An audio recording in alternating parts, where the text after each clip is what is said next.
So this is gonna be a quick little video. I just had seen this article because I was just looking at some gaming news, and I was like, um, the first like section of this article, or the first paragraph, I guess you could say, of this article, really surprised me for real. And I have some words for this, but we're going to continue reading.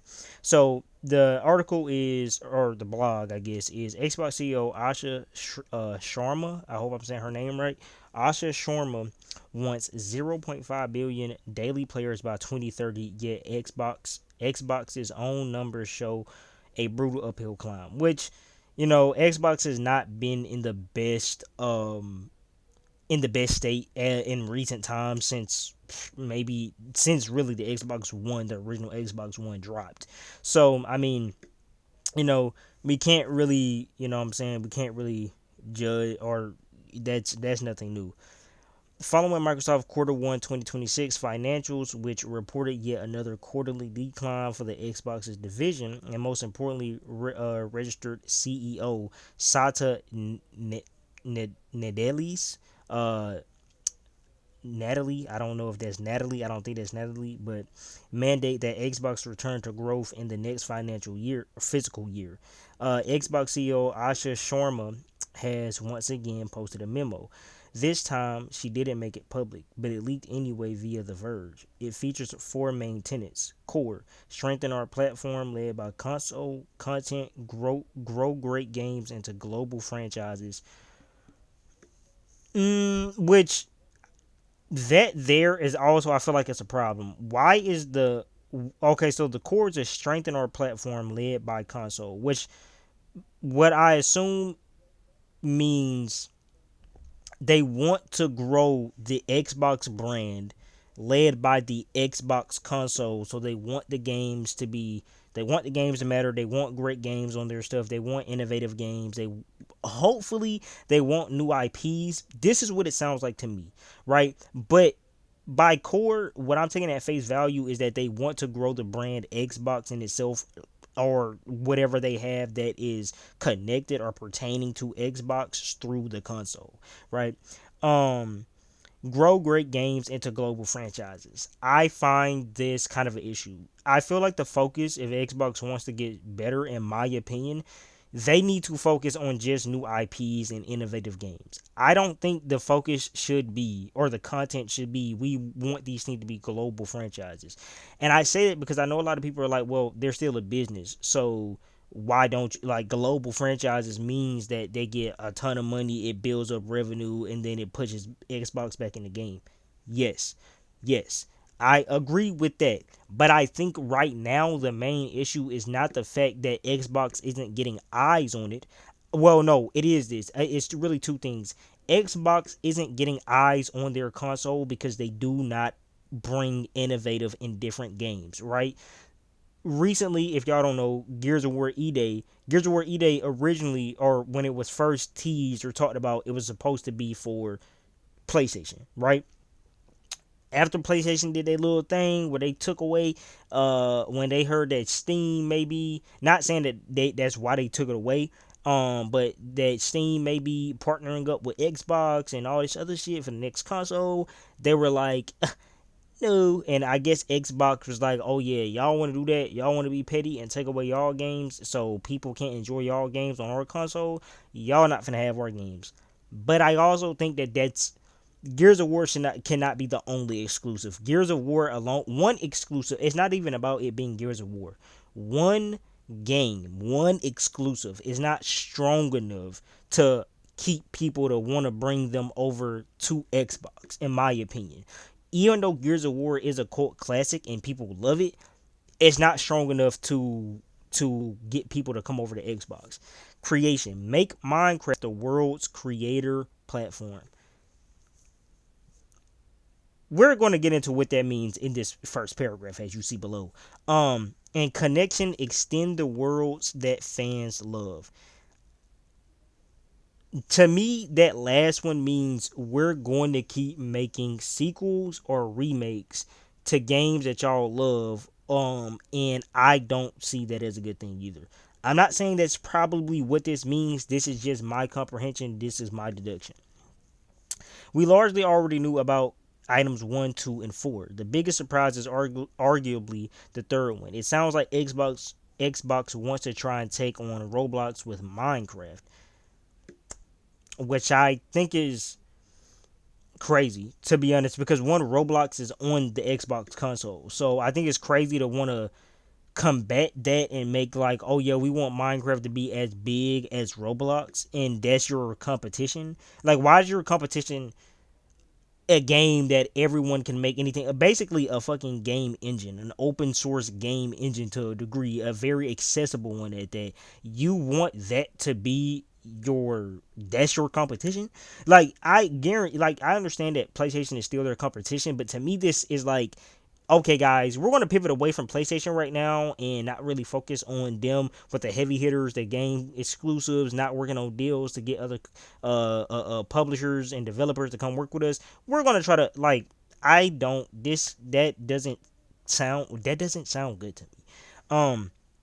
Though that'll be far from easy, today's quarterly report reveals that Roblox recorded a 36% revenue increase to $1.5 billion dollars and a 10% increase in average daily active users, which reached 123 million thanks to growth in Asian countries like Japan and India. We don't have official figures for Minecraft, but third-party statistic trackers suggest Microsoft's family-friendly franchise may be around half that number at best. I would put that in the calculator. Actually, I got the calculator right here, so we can just do 123 divided by 2 because there's no reason to. We're gonna do quick maths. Quick maths on my phone, guys. Quick maths. 123. Wait, well, is there? We don't have official figures. I don't know if they're talking about. We're gonna just. I don't know. I think they're talking about, yeah, the users. Divided by 2. So Microsoft has roughly. I mean, Minecraft has roughly around like 61.5 billion people. Um. Okay. Active users. Um. Those four tenets are rather vague, though. Sharma also outlined three concrete expansion stages for Xbox. The first is to follow Natalie's direction and return to growth in fiscal year 2027. The second is to move those four C's and roadmap into business producing meaningful player value and revenue acceleration. So I'm not the smartest person here, so let me read this again. Move those four C's, okay, and roadmap into business producing meaningful player value and revenue acceleration. So they're basically saying that they want to make sure that players are getting value out of what they're playing, which will increase the amount of revenue that they spend. Because acceleration, that means more, or speeding, basically going up more, right? So the way to increase or to produce meaningful player value is to make meaningful games for players so they can value them. I don't understand how them combating Roblox or wanting to compete with Roblox will even help them in this matter. But in physical years 2028 and 2029, lastly, in physical years 2028 and 2029, so by 2028 and 2029, they want to have this in motion. Or not by then, but it needs to be progressing very highly. I guess they're expecting this. Lastly, the third stage will be reaching half a billion daily players by 2030. Okay, yeah. Thanks to double digit growth in players and engagement and industry leading margins. That's a long way off. In the memo, Sharma says that Xbox ecosystem currently has over 100 million daily active users, over 500 million monthly active users, and nearly 1 billion yearly active users. So Xbox somehow has to turn its monthly active users into its daily active users figures over 4 years. Good luck. So they have 500 million monthly active users and they only have 100 million daily active users, and they want to turn their monthly into daily. Um yeah, I mean, the only way I believe that they could do this is if they make innovative games. They bring innovative games to the console. I don't see them being able to achieve this if their focus is combating with Roblox. You want to combat with Roblox, like I get why they're combating with Roblox after reading this fully, because the number of users that they have that are playing Minecraft, right? And then the active users um is 123 million. But why do you increasing your active users through a game that these people mainly probably love playing, which are probably still children or maybe even YouTubers?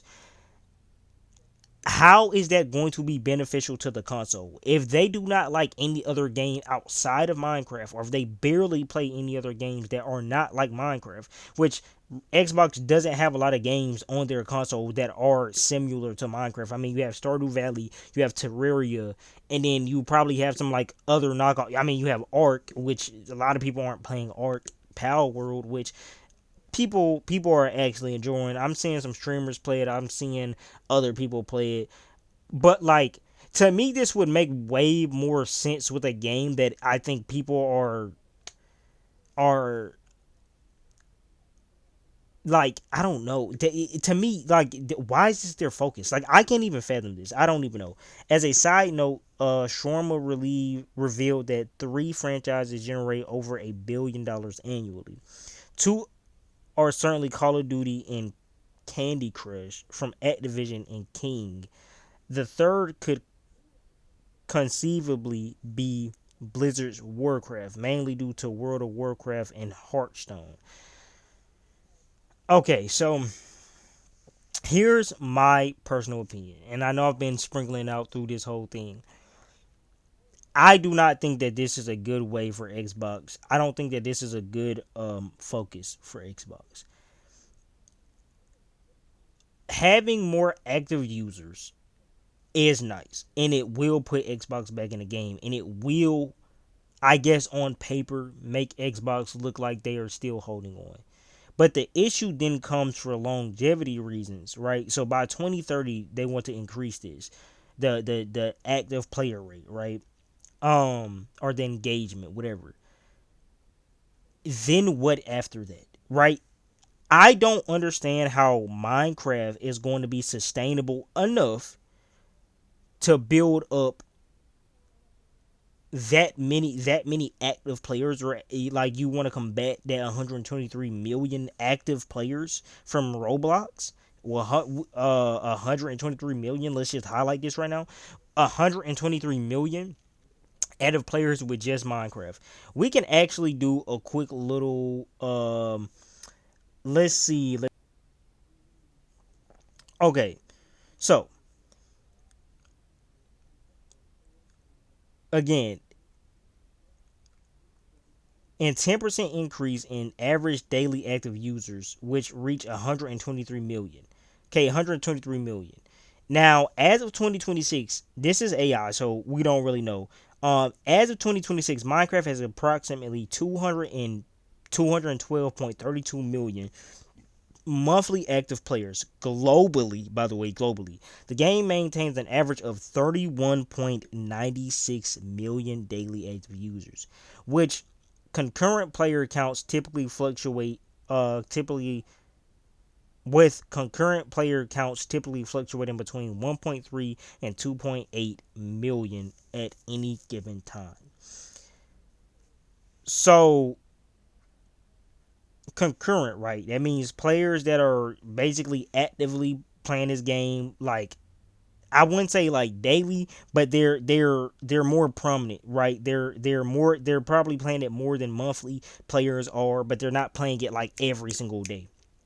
1.3 to 2.8 active, 31.96 million players, guys. Okay, platform split. Mobile devices account for the largest share with 88 million monthly active users, followed by PC 62 million, consoles 43 million, and Nintendo Switch 19 million. Now, consoles, I'm just going to let's just give it to Xbox. On Minecraft, let's say let's put in Xbox, guys. Let's put in Xbox.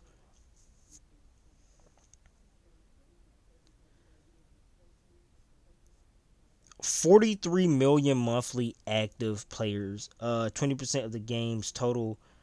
Yeah, like it's not, So back to what I'm saying here. I do not think Minecraft is going to be what helps them. Um because what it really sounds like to me is that they're trying to focus on Minecraft so they can get more revenue, and that's why they're talking about this um player value acceleration. It doesn't seem like they're trying to accelerate or get more revenue through innovation, but through a game that is basically not live service, but it's a live game in terms of its multiplayer. A lot of people play Minecraft with their friends. A lot of people do not play vanilla Minecraft by themselves. People do, people don't. But I am going to just assume that a lot of people play this online. So this is one, keeping their subscriptions being used, their monthly or however yearly, whatever Xbox Live Game Pass or Xbox Game Pass subscription they have. This keeps their subscriptions being used, and if they get more people actively on it, that then increases their money for more subscriptions. This does not sound like you give a fuck about reviving Xbox. This just sounds like you're trying to get more money right now, because here's the thing: within that time frame of 2030, there are going to be games released. There are going to be games that are going to be exclusives. There are going to be games that people are going to love more on one thing probably than the other. And I always want to keep an open mind. Let's say within that time Xbox does come out with a fire banger, and something potentially just puts them back in the game. It's not going to be Minecraft, okay? It's not going to be Minecraft. Within that time, though, you're increasing more revenue, not really focusing on games. So what does that leave gamers to think? What does that leave the people that are buying the console? What does that leave people who are keeping the console? What does this article, what did these words right here leave the player to think?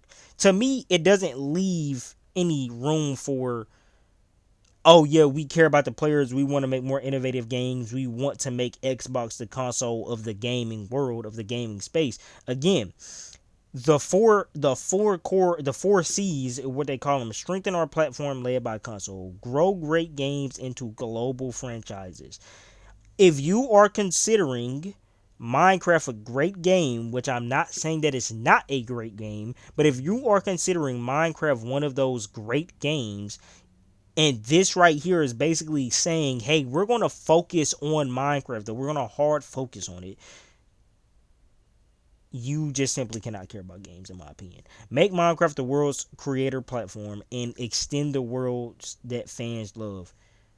The last one is the most concerning, right? Extend the worlds that fans love. What does that mean? What does extending, because if that means sequels on sequels on sequels on sequels, nobody's asking for that shit. I'm not gonna lie to you. Nobody's asking for that. So what are we doing here? Right? So let me know what you guys think. This is really more opinionated, okay? So there's a lot of things I could have missed here. There's gonna be a lot of probably rereading. I'm probably gonna think about this more. But let me know what you guys think here. Just a quick little video because I haven't posted in uh a little minute. So yeah, just let me know what you guys think. See you guys. Hold on. See y'all.